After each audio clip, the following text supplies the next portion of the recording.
Bonsoir à tous, bonsoir à toutes, ou plutôt bonjour, puisqu'il doit être 4h30 de l'après-midi à peu près.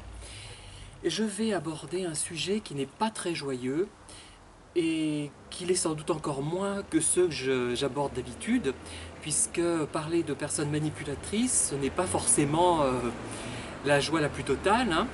Même si j'arrive à faire rire, je pense, lorsque je m'en prends surtout aux coachs et aux personnes qui veulent nous faire croire des conceptions, comment dire, complètement loufoques et dépassées, et surtout ridicules et cuculapralines sur ce que doit être l'amour idéal. Alors là, je vais parler donc de l'enfance d'un enfant qui a des parents manipulateurs, au moins un parent manipulateur, on va dire, hein. Ce n'est pas très gai. Et d'autant plus que, contrairement à des adultes, l'enfant n'a pas la possibilité de s'en aller facilement. Encore faut-il peut-être qu'il soit suivi socialement et que l'entourage se rende compte de quelque chose, mais je pense que c'est plus difficile encore que pour un adulte victime d'un mari ou d'une épouse manipulatrice. Alors, l'enfant qui a un parent pervers narcissique, par rapport à ce parent, donc, est soit instrumentalisé, soit rejeté. Euh, Par exemple, imaginons le cas d'un enfant instrumentalisé. Un enfant, en général, sa réussite, elle est soit scolaire, soit sportive. Donc, on peut imaginer que le parent manipulateur va s'intéresser à son enfant pour se mettre en valeur lui-même et va attendre de son enfant une réussite scolaire exceptionnelle ou une réussite sportive, mettons, exceptionnelle. Sachant aussi que le parent ne sera que rarement satisfait. S'il obtient 18 sur 20 à un exercice de mathématiques, on peut imaginer qu'il va lui reprocher de ne pas avoir obtenu 20 et de ne pas avoir été le premier s'il est deuxième, etc. Donc de toute façon, l'enfant n'aura guère d'échappatoire, sauf si effectivement il réussit de façon très magistrale, mais je suis sûr que le parent manipulateur trouvera quelque chose à redire quand même. Alors, l'enfant qui a un parent manipulateur est nié en tant que personne, qu'individu. On ne s'intéresse pas à ses émotions, à ses sentiments, à ses désirs, à ses besoins. C'est simplement en fait un objet pour le parent pervers, pour le parent manipulateur, puisque j'avais promis de ne plus utiliser le mot pervers. Il n'existe pas en tant que tel, il est sans identité, il est finalement la prothèse, on va dire encore, du parent manipulateur. Il est ce qui permet au parent manipulateur de réaliser, du moins symboliquement, ses désirs, hein. Le parent manipulateur va vivre à travers son enfant et va utiliser son enfant comme un moyen de réussite pour lui-même, le parent. Voilà, en fait. C'est un outil, finalement, un objet, un outil. Alors, qu'est-ce qu'on obtient ? Les enfants victimes de ce genre de parents, on obtient des enfants parfois rêveurs, absents, repliés sur eux-mêmes, timides donc, qui s'inventent parfois des amis imaginaires. Ce n'est pas le seul apanage des enfants victimes de parents manipulateurs. Moi-même, quand j'étais gamin, je m'étais imaginé, j'avais de 8 ou 9 ans, je m'étais imaginé avoir un copain de 15-16 ans, hein. Voilà, j'étais déjà attiré par les gens un peu plus âgés que moi. Il va donc s'inventer éventuellement des amis imaginaires, vivre dans des mondes imaginaires. Il y a aussi des choses plus négatives, comme des cauchemars absolument terrifiants, où il va être écrasé par une voiture, assassiné, abandonné, laissé à l'assistance publique, enfin des choses comme ça. Voilà. Donc l'enfant de parents manipulateurs est toujours coupable. Il n'a pas le droit de s'exprimer et de montrer sa différence. C'est comme quand nous sommes avec une personne manipulatrice. Elle voudrait, comme je vous l'ai expliqué, nous façonner à la manière de Pygmalion. Elle veut finalement construire un autre elle-même, cette personne manipulatrice, et elle contrôle finalement tous nos mouvements, toutes nos paroles, tous nos gestes. Et ça devient rapidement pénible, hein, je peux vous l'assurer. Alors, l'enfant de parents manipulateurs, d'un parent au moins manipulateur, peut aller dans le sens effectivement des désirs de ses parents, ce qui dans un sens peut être une bonne chose, si c'est en termes de réussite scolaire, tant mieux, ou de réussite sportive, ça peut être intéressant, si on est capable.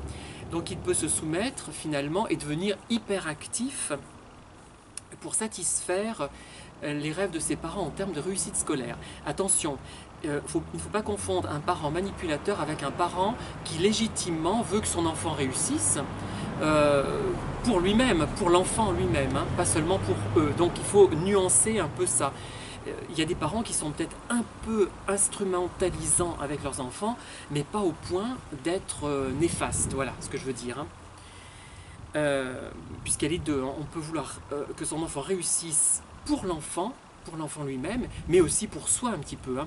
Donc, il faut faire attention quand même. Hein. L'enfant peut lui-même devenir manipulateur. Hein. Voilà. Alors, si malgré tous ses efforts, il n'est pas aimé, et il ne sera pas aimé en fait, hein, parce qu'il aura il aura peut-être l'illusion d'être aimé à un moment donné, si ses efforts sont couronnés de succès, mais à mon avis non, puisque le parent manipulateur ne sera jamais satisfait. Il va devenir dépressif, aussi il peut se situer, avoir un comportement qui correspond à du stress post-traumatique, et en fait tout cela va l'empêcher de se développer moralement et même intellectuellement. Il ne va pas se construire, comme on dit. Je n'aime pas trop cette expression, elle est un peu trop à la mode, puis on a l'impression d'être un bâtiment. Moi je ne me sens pas un bâtiment, hein. Ou alors un chef-d'œuvre. Hein. Enfin bref, j'arrête. C'est un sujet trop sérieux. Alors, il y a une perte d'identité et il y a certains symptômes très invalidants pour l'enfant.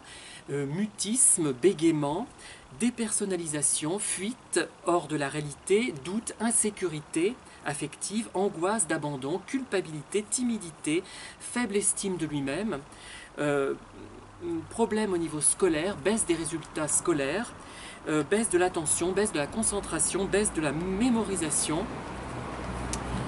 même des violences envers lui-même, suicide éventuellement, envers autrui, énurésie, donc pipi au lit, troubles alimentaires, la régression à un stade infantile, plus infantile du moins, des insomnies, de la panique, de l'anxiété, de la dissociation de ses émotions, etc. Vous voyez, il y a énormément de troubles possibles. Bon, j'ignore si tous ont le panel complet, je ne connais pas le sujet de façon clinique, hein, contrairement à ce qui se passe pour les adultes, où là j'ai vraiment expérimenté les choses par moi-même et par des gens que j'ai pu connaître.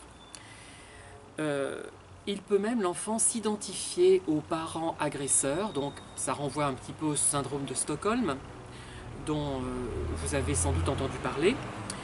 Il peut par la suite, ou assez rapidement, renoncer à aimer et à être aimé. Ça, c'est vraiment le plus grave. Hein. Puisque le parent, il ne connaît pas ce sentiment d'affection, puisque le parent n'était pas bienveillant, n'était pas tendre, ne l'aimait pas. Donc il peut lui-même renoncer à aimer, à être aimé, et puis il ne sait pas ce que c'est finalement. C'est peut-être ça le vrai problème. Alors, arrivé à un âge adulte, ou même avant d'arriver à l'âge adulte, ce genre d'enfant peut être la proie de personnes malveillantes, plus facilement la proie de personnes malveillantes,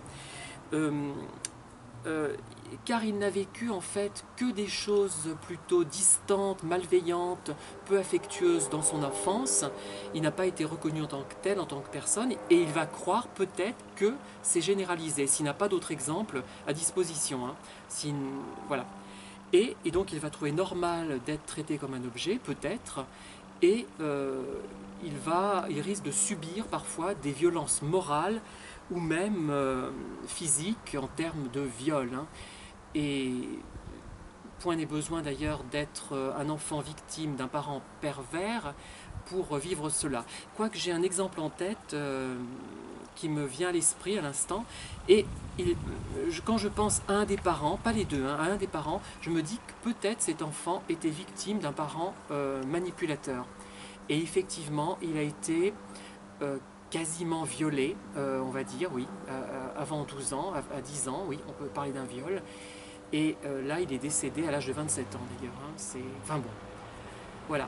J'aurai peut-être l'occasion d'en parler, mais je ne m'autorise pas à en parler dans la mesure où il faudrait que j'ai l'autorisation des parents. Et là, je risque... enfin, je ne dis pas que ça peut se deviner, mais plus facilement qu'avec d'autres cas peut-être. Enfin voilà. Voilà ce que je peux vous dire sur le vécu, l'enfance d'un enfant, donc d'une personne, d'un enfant qui a un parent, au moins un parent manipulateur. Voilà, je vous remercie et je vous dis à très bientôt pour une nouvelle vidéo qui traitera, je pense, des enfants victimes de parents manipulateurs et des techniques qu'ils peuvent déployer pour se tirer d'affaire, si on peut dire, du moins pour limiter les dégâts. Merci, au revoir.